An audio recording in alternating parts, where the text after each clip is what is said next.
नमस्कार, आप देख रहे हैं पब्लिक वॉइस न्यूज। एबीवीपी के छात्र गर्जना सम्मेलन का हुआ समापन।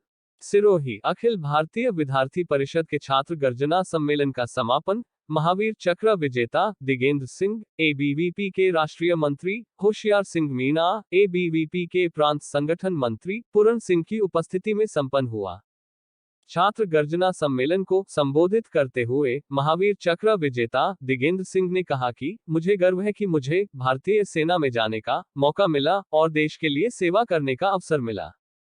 सिंह ने कारगिल युद्ध के ऐतिहासिक स्मृतियों को साझा किया। उन्होंने कहा कि युवा अपने भविष्य के लक्ष्य का निर्धारण करते हुए आगे बढ़े तथा देश और समाज का नाम रोशन करें।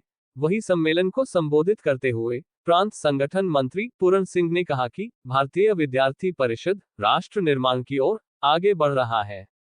विद्यार्थी परिषद के कार्यकर्ता 1949 से लेकर समाज के बीच में कार्य कर रहे हैं। विद्यार्थी परिषद का लक्ष्य भारत पुनः अपने गौरवशाली वैभव को प्राप्त करे।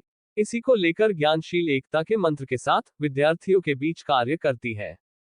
राष्ट्रीय मुद्दों को लेकर हमेशा संघर्ष करती रही है, जिसमें धारा 370 व राष्ट्रीय शिक्षा नीति, बांग्लादेशी घुसपैठियों के खिलाफ आंदोलन व अनेक ऐतिहासिक कार्यों का जिक्र किया।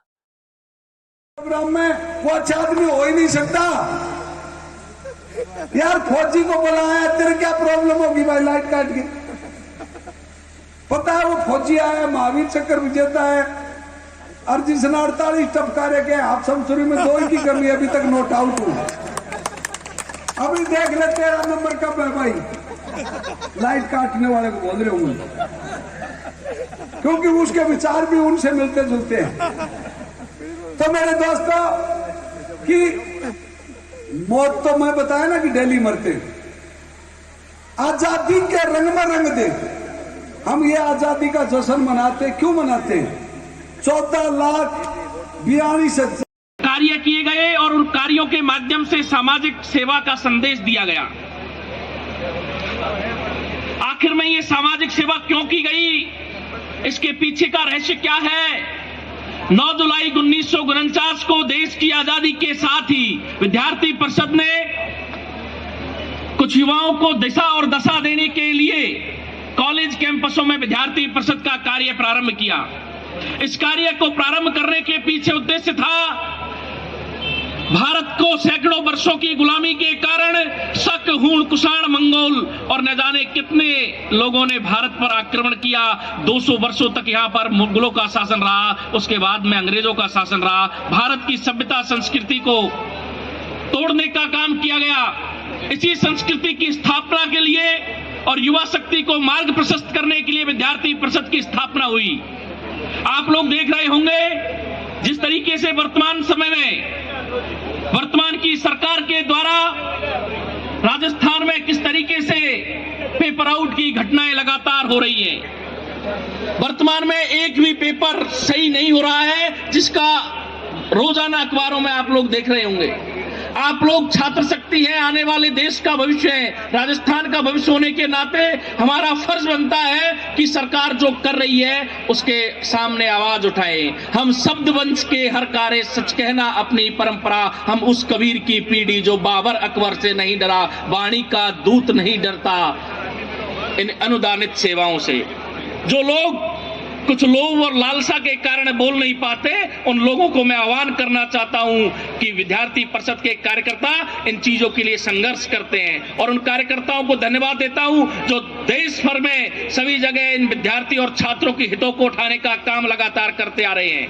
साथियों, वर्तमान की सरकार राजस्थान में जिस तरीके से पेपर आउट के मामलों में यहाँ के बड़े मंत्री और अधिकारियों के सामने आने के कारण उन मामलों पर पर्दा डालने में लगी हुई है।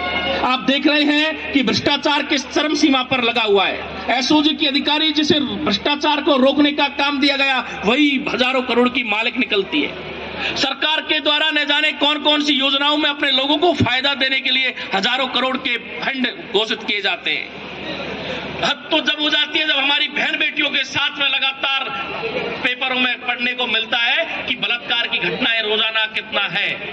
राजस्थान में महिलाओं के साथ में उत्पीड़न के मामले लगातार सामने आने के कारण पूरे देश में ये अव्वल स्थान पर है जहां महिलाओं के साथ इतनी ज्यादती और अत्याचार हो रहा है। साथियों, वर्तमान समय में जिस तरीके से ये घटनाएं यहाँ इतनी ज्यादा बढ़ रही हैं, सरकार को इन मामलों में सोचना चाहिए और पेपर आउट की घटनाओं के कारण आज युवा वर्ग में भारी निराशा है।